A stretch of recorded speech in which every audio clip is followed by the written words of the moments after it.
Ça y est, tu viens de terminer le tournage de tes vidéos sur YouTube et tu t'apprêtes maintenant à les publier sur ta chaîne. Mais attention, après avoir tourné tes vidéos YouTube, il y a une étape super importante que tu dois prendre en compte, c'est le partage, la promotion de tes vidéos après les avoir publiées. Et dans cette vidéo, ça tombe bien, je vais partager avec toi 8 stratégies super efficaces que tu peux utiliser pour partager tes vidéos YouTube après les avoir publiées. Et attention, reste bien jusqu'à la fin de la vidéo parce que je vais te donner une technique que tu dois absolument éviter et que beaucoup de personnes malheureusement font sur YouTube. Donc on va voir ça maintenant. Salut, c'est William, bienvenue dans cette nouvelle vidéo, bienvenue sur ma chaîne. Si c'est la première fois que tu arrives sur ma chaîne, ici je te partage les outils et les stratégies pour bâtir ton influence sur YouTube. Je le fais avec des entrepreneurs, avec des personnes comme toi qui n'ont pas forcément d'entreprise, qui veulent simplement vivre de leur passion, et avec des entreprises. Donc si tu veux bâtir ton influence sur YouTube, c'est-à-dire avoir plus d'impact, plus de revenus et plus de visibilité, tu es la bonne personne au bon endroit, au bon moment. Donc n'hésite pas à t'abonner et à activer la cloche de notification. Sinon tu vas manquer toutes les autres vidéos et je ne serai pas content. Dans cette vidéo, comme promis, je vais te donner 8 stratégies super efficaces que tu peux mettre en place pour pouvoir promouvoir tes vidéos YouTube après les avoir publiées sur ta chaîne. Et reste bien jusqu'à la fin, comme je t'ai dit tout à l'heure, parce que la dernière que je vais te donner, qui n'est pas du tout recommandée, il va falloir que tu l'évites au maximum. Sinon, c'est sûr et certain que ta chaîne YouTube ne va pas croître du tout. Avant de te donner les techniques, je vais simplement te dire pourquoi est-ce que c'est important de partager tes vidéos. Pourquoi partager ces vidéos après avoir publié ces vidéos sur YouTube? Tu peux me dire, mais YouTube est déjà un moteur de recherche, donc forcément YouTube va montrer mes vidéos à d'autres personnes. C'est vrai et c'est faux. C'est vrai dans quelle mesure? C'est vrai dans la mesure où sur le long terme, c'est sûr que YouTube va accumuler assez de données par rapport à ta vidéo et la recommander à d'autres personnes. Mais c'est faux parce que lorsque tu publies ta vidéo, il y a plusieurs choses qui se passent. D'abord, tu as tes premières statistiques après les 3 heures de publication de ta vidéo. Tu le verras quand tu vas publier tes vidéos. YouTube va te dire, attendez environ 3 heures pour avoir les premières statistiques au-delà des vues. Les vues, tu les auras directement, mais les autres statistiques, essaie d'avoir un peu la rétention d'audience, tout ça. Il faut attendre un minimum de 3 heures. Et ensuite, YouTube va faire une autre analyse après 24 heures pour te dire si ta vidéo, va connaître vraiment une belle envolée ou si ta vidéo fait carrément un flop en ce moment. Mais dans les 3 premières heures et dans les 24 premières heures, il faut que tu aies un maximum de visibilité, un maximum de clics, un maximum de vues, un maximum d'abonnés qui regardent ta vidéo pour que YouTube considère que c'est un bon contenu et qu'il commence à le proposer à d'autres personnes. C'est ce qu'on appelle les impressions dans ton YouTube Analytics si tu veux. Il va faire maintenant plus d'impressions parce qu'il comprend que ton contenu correspond de manière optimale déjà ce que tes abonnés regardent et il va chercher des personnes comme tes abonnés pour leur présenter ces autres vidéos-là.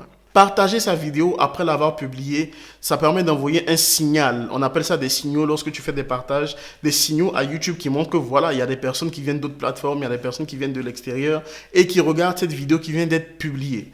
Maintenant, la première manière que tu peux utiliser pour partager tes vidéos, la majorité des personnes pourront le faire, c'est utiliser Facebook. Pour Facebook, on a 4 manières que tu peux utiliser pour partager ta vidéo sur YouTube. D'abord, il y a la page Facebook et je te recommande de partager également sur des groupes Facebook, mais pas n'importe quel groupe Facebook, les groupes Facebook que toi tu gères. Donc, si tu n'as pas de groupe Facebook, c'est pas grave, on verra à la fin ce que tu pourras faire. Ensuite, tu peux utiliser Pinterest. Pinterest, ça c'est quelque chose que peu de gens utilisent. Les Américains l'utilisent beaucoup, mais en francophonie, peu de personnes utilisent Pinterest pour partager leurs vidéos YouTube. Ensuite, on va passer à LinkedIn. Ça, c'est un de mes préférés parce que si ta niche, si ta thématique, si tes vidéos s'adressent à des professionnels, c'est mon cas concernant YouTube, partage sur LinkedIn. Là, tu as 2 stratégies. Je te recommande de faire généralement un post. C'est tout simple. Moi, ce que je fais, je vais te montrer par exemple. Je partage une vidéo sur mon compte LinkedIn, mais je ne partage pas la vidéo. Je fais un petit texte, une petite accroche, je mets la miniature, ok, donc une image, et je mets le lien en commentaire, un peu comme je l'ai fait sur Facebook dans les posts. C'est comme ça que ça fonctionne sur LinkedIn. La deuxième astuce sur LinkedIn, ça sera de faire en sorte de prendre un extrait de ta vidéo, disons 1 à 2 minutes, mettre les sous-titres. C'est super important sur LinkedIn parce que les gens sur LinkedIn, la majorité, ils ne regardent pas les vidéos avec le son. Donc, mettre des sous-titres. Donc, c'est pour ça que tu dois prendre un petit extrait, tu mets des sous-titres et tu mets également le lien en commentaire. Ou maintenant, LinkedIn, l'algorithme a un peu changé. Tu peux mettre le lien directement dans le texte. Il n'y a pas de souci. Ça fonctionne aussi tout aussi bien. Donc, les spécialistes de LinkedIn, j'espère que je vous ai rassuré en disant qu'on peut mettre le lien directement dans la description. Ensuite, ce que tu vas devoir faire, ce que tu peux faire, c'est partager ta vidéo sur Instagram. Tu me diras, William, comment faire? Si tu n'as pas 10 000 abonnés, donc tu n'as pas le swipe up, ça c'est normal. Donc, tu peux pas rediriger directement vers ta vidéo. Il y a 3 choses que tu peux faire. La première chose, ça va être simplement de mettre ta miniature et rediriger les personnes avec un lien dans ta biographie. Mais ce qui fonctionne très bien, c'est la deuxième manière, la deuxième astuce. Prendre un extrait de ta vidéo. le mettre sur IGTV. Et ce que tu fais, tu partages cet extrait d'IGTV en story. Donc les gens vont aller directement depuis ta story regarder l'extrait vidéo. Et dans l'extrait vidéo, tu peux également mettre le lien vers ta vidéo YouTube. Bon, ça fait un peu de gymnastique, mais c'est ce que tu dois faire si tu as moins de 10 000 abonnés. Et si tu as plus de 10 000 abonnés, parfait. Tu fais directement le swipe up et puis tu rediriges vers ta vidéo YouTube, tout simplement. Puis, si tu as un site internet ou un blog, là, c'est parfait. Tu vas créer un article sur ton blog ou sur ton site et tu vas incorporer ta vidéo YouTube directement sur ton article de blog ou l'article ou une page sur ton site, ok? Et tu vas faire quand même une description, écrire un peu ce que tu as dit dans ta vidéo. Mais tu peux faire une petite description en 250 et 300 mots avec les mots-clés que tu vises également, mais plus optimisés pour la recherche sur Google. Comme ça, ta vidéo est partagée sur un article de blog, donc un lien externe. Qu'est-ce qu'on a dit au début? C'est un signal. Donc, c'est un signal que tu envoies à YouTube. Et dans la description, tu as également les mots-clés que tu vises pour pouvoir faire en sorte que ta vidéo, ton article apparaissent dans les résultats de recherche sur Google. Et voilà, là, c'est un boom. Voilà, le combo. Apparaître en résultat sur YouTube et apparaître en résultat sur Google.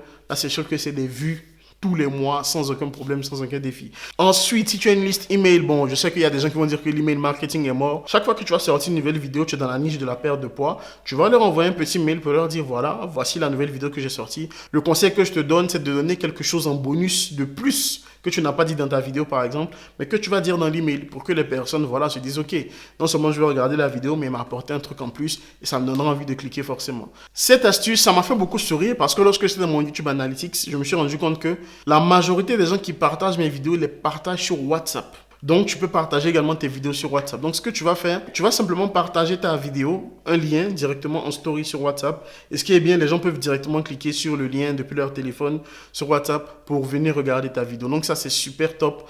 Parce que je vois que les gens qui partagent ma vidéo ne les partagent pas avec leurs amis sur Facebook, ils les partagent directement sur WhatsApp. Donc, dans des groupes WhatsApp, sur leur story WhatsApp et tout. Je dis, ok, c'est sympa. Donc, ça à prendre en compte aussi. Avant qu'on continue, dis-moi simplement en commentaire quelle méthode tu vas utiliser parmi celles que je viens de te citer. Dis-moi en commentaire ce que tu en penses et ce que tu vas mettre en place dès aujourd'hui ou bien ce que tu mets directement en place. Allez, on se retrouve dans les commentaires. Maintenant là, ce sera vraiment un gros attention, un gros X, un gros à ne pas faire. C'est vraiment le mal, ça j'appelle ça le mal. Déjà, c'est les groupes Facebook qui ne sont pas pertinents pour ton audience. Je l'ai dit un peu tout à l'heure, mais imagine tu parles de business en ligne et tu partages dans des groupes qui parlent de jardinage. Ça ne fonctionne pas. C'est pas la niche que tu cibles, c'est pas la niche que tu vises. Donc ce n'est pas pertinent d'aller embêter des gens avec des vidéos qui ne les intéressent pas du tout. Il faut que les groupes où tu partages, que tu aies l'autorisation de partager dans ces groupes et que ce soit pertinent pour les personnes de ce groupe-là. Ensuite, il y a les groupes d'engagement. Donc, ça peut être sur WhatsApp, ça peut être sur Facebook et tout, etc. Là, je tiens vraiment à m'expliquer parce que YouTube, c'est différent des autres réseaux sociaux. Il peut y avoir des groupes d'engagement sur Instagram où je like tes photos, je commente directement. Chacun a son avis dessus. Mais sur YouTube, ça, c'est le mal également. C'est le mal, c'est le mal, c'est le mal. Pourquoi est-ce que c'est le mal? Imagine dans un groupe d'engagement, vous êtes 1000 personnes, ok? Et chaque jour, il y a 20-30 vidéos qui sont publiées. Et la condition, généralement, dans ce genre de groupe, c'est d'aller liker et commenter les vidéos des autres. Et sur YouTube, il y a une autre condition, c'est de regarder pendant un certain temps, donc au moins la moitié de la vidéo. Là, il y a un problème. Parce que je dois regarder, je me gratte un peu la tête, je dois regarder 20 vidéos, au moins jusqu'à la moitié. Imagine si toutes les vidéos font 5 minutes, ne serait-ce que 5 minutes. Ça me fait presque 1 heure pendant lesquelles je suis en train de regarder des vidéos YouTube d'autres personnes. Je vais liker et commenter, d'accord. Mais généralement, si tu as fait ça pour 20 vidéos, ne t'inquiète pas, tu n'auras même pas 20 commentaires et 20 likes également sur ta vidéo. Parce que les gens ont d'autres choses à faire. Et je suis désolé de te le dire, c'est une réalité. Malheureusement, les gens sont quand même égoïstes, ils pensent à eux. Concentre-toi sur la création de contenu de qualité et de manière régulière. C'est-à-dire, chaque semaine, tu te pointes. Minimum une vidéo par semaine. Fais le meilleur contenu possible. Si aujourd'hui, tu sais faire quelques petits cuts dans tes vidéos et donner des informations de manière classique et basique, tu les donnes, mais tu fais le meilleur que toi tu puisses faire. C'est ce qui va être récompensé pour toi sur YouTube sur le long terme. Tout le monde peut réussir sur YouTube, mais tout le monde ne réussit pas sur YouTube parce qu'il y a beaucoup de paresseux, beaucoup de gens cherchent la facilité, beaucoup de gens ne tiennent pas compte des personnes qui regardent les vidéos, donc ça les empêche de grandir sur YouTube et ça, c'est le mal. Pour aller plus loin, avoir plus de vues, vraiment avoir quelque chose de pertinent sur ta chaîne YouTube, regarde cette vidéo ici et je te dis à la prochaine vidéo. Ciao!